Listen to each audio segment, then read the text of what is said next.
प्रकाश प्रवेश का।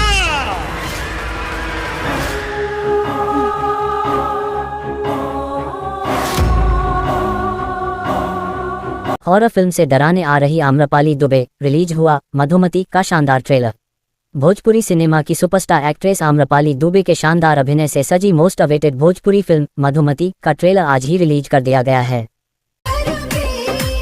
Will you marry me?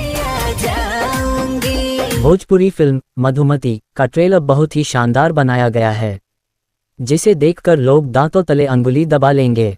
इस फिल्म में आम्रपाली दुबे जहां डबल रोल में दिखेंगी, तो वहीं वह सिल्वर स्क्रीन पर आमने सामने होकर दर्शकों के बीच तहलका मचाने वाली हैं। आम्रपाली का किरदार दर्शकों के लिए सरप्राइज पैक है।